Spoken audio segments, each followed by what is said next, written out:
कर्रेवानीपालెం नाम के गांव में चंद्रिका और हरिता नाम के गरीब बहनें रहते हैं। उनकी परिस्थिति को देखकर एक बड़ी औरत उन दोनों को व्यापार रखने में मदद करती है। वो व्यापार अच्छा चल के दोनों बहनों को निवेश के साथ साथ बहुत मुनाफा मिलता है, पर उन बहनों को साथ व्यापारियों से धमकियां और झगड़े ज्यादा आने लगे। इसीलिए दोनों वो व्यापार छोड़ के और एक व्यापार शुरू करने पर भी उस व्यापार में भी वही स्थिति थी। इस तरह उन गरीब बहनों को व्यापारों में मुनाफे मिलने पर भी उनके साथी व्यापारियों से मुसीबतें आने लगे। दीदी, हमने क्या गलती की? हम कोई भी व्यापार करने पर भी कोई ना कोई आके हमारे व्यापार में बाधा डाल रहे हैं। हर एक व्यापार में लाभ और नष्ट रहते हैं ना दीदी। हमें अच्छे मुनाफे मिलने से वो हम पर रोने लगे। ऐसे दीदी से प्रश्न करती है। तब उस गरीब बहनों के व्यापार में सहायता किए औरत आकर ऐसे कहने लगी। बहुत अच्छा प्रश्न की बेटी, पर इस प्रश्न का जवाब तुझे नहीं मिलेगा, क्योंकि व्यापार में सिर्फ लाभ ही देख रहे लोगों के बीच तुम दोनों तो सिर्फ तुम्हें मिले निवेश से व्यापार कर रहे हो। सबके जैसे तुम लालच में ना जाकर बहुत कम लाभ में व्यापार कर रहे हो।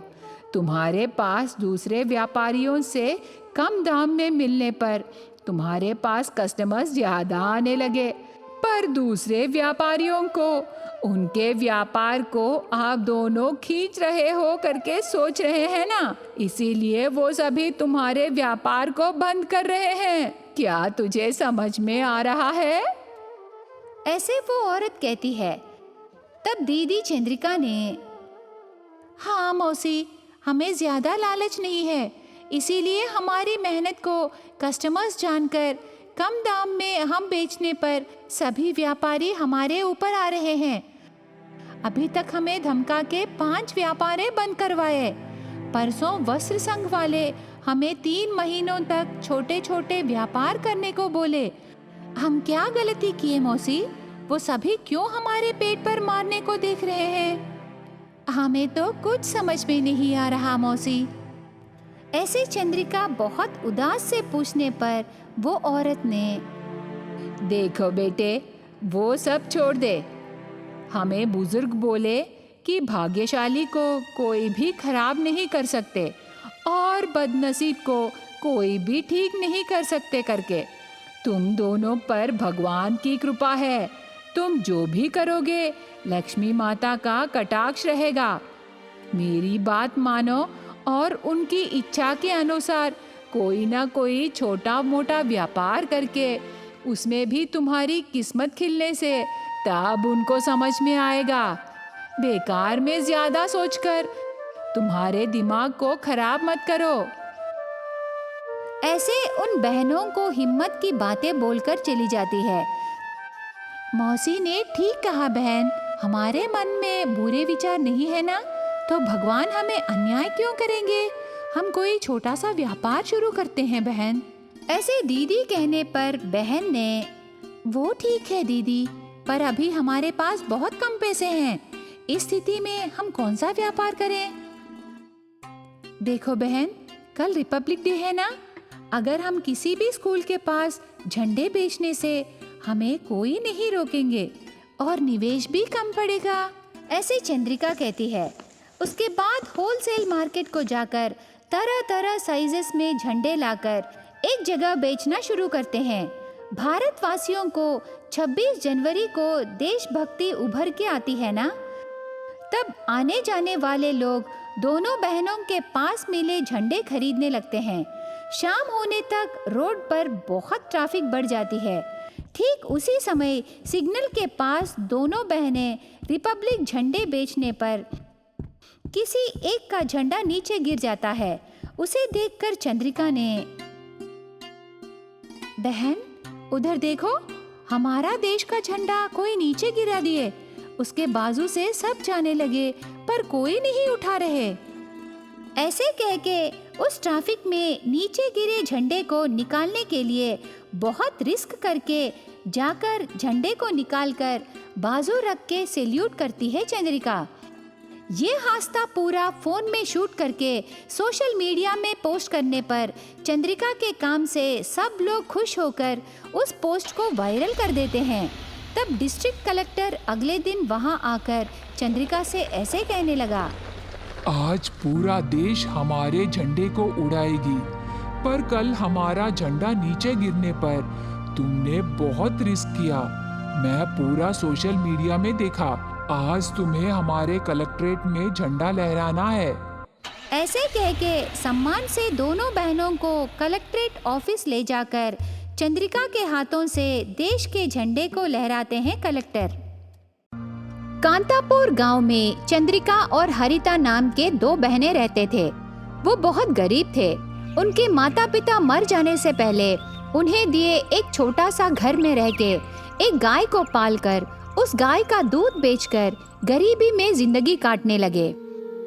एक बार बहन हरिता की तबीयत बिगड़ जाने पर दीदी चंद्रिका घबराकर उनके घर को रंगन्ना नाम के एक व्यक्ति के पास गिरवी रख के कर्जे में पैसे लाती है।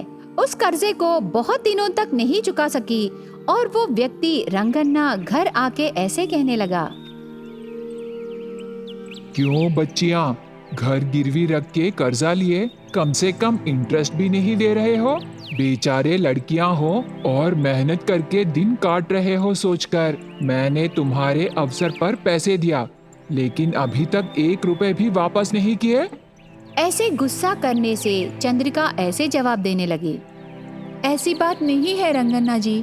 मेरी बहन की तबीयत ठीक होने के बाद से हमारी आय कम हो गई है। सर्दी का मौसम आने पर हमारी गाय बहुत कम दूध देने लगी। आए हुए पैसों से वहीं के वहीं काफी हो रहे हैं साहब। उससे हम आपका कर्जा चुका नहीं पा रहे, पर हमें गलत मत समझिए। देखो बच्ची, वो सब मुझे नहीं पता।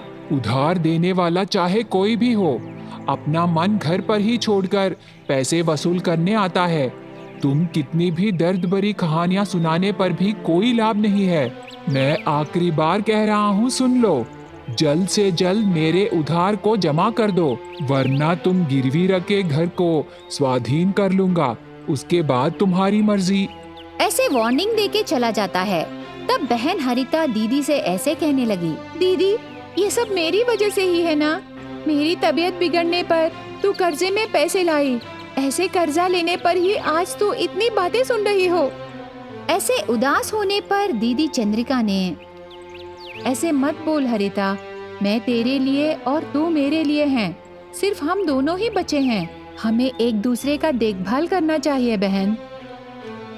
इस प्रकार दोनों बहनें मिलकर मेहनत करने पर भी रंगन्ना का उधार जमा नहीं कर पाते। ऐसे देखते देखते 6 महीने बीत जाते हैं। तब उधार दिए रंगन्ना फिर से घर आता है। दोनों बहनों से ऐसे कहने लगा, देखो, मैं तुम्हें पहले ही बहुत समय दे चुका हूँ, पर तुम अभी तक 1 रुपए भी जमा नहीं किए। इसीलिए मैं तुम्हारे घर को स्वाधीन कर रहा हूँ।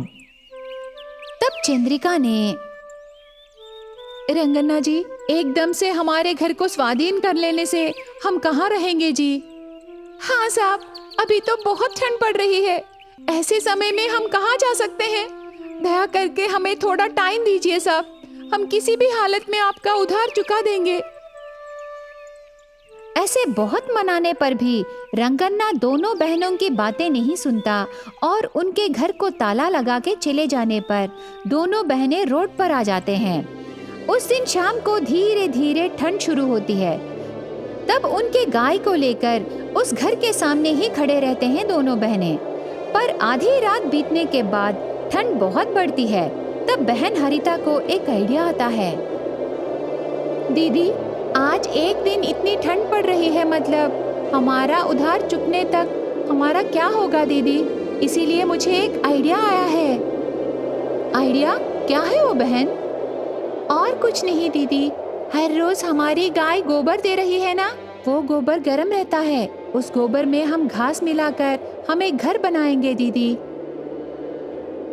ऐसे बहन का आइडिया पसंद आने पर दोनों बहनें गोबर में घास मिलाकर उनके घर के पीछे परिसर में घर बनाना शुरू करते हैं। ऐसे ठंड में दोनों बहनें उनके गाय के गोबर से घर बनाना सुबह होने तक पूरा हो जाता है। अगले दिन सुबह धूप आने के बाद वो गोबर का घर सूखने लगता है। तब दोनों बहनें ऐसे गोबर के घर बनाए करके रंगन्ना को पता चल के फिर से आकर झगड़ने लगा।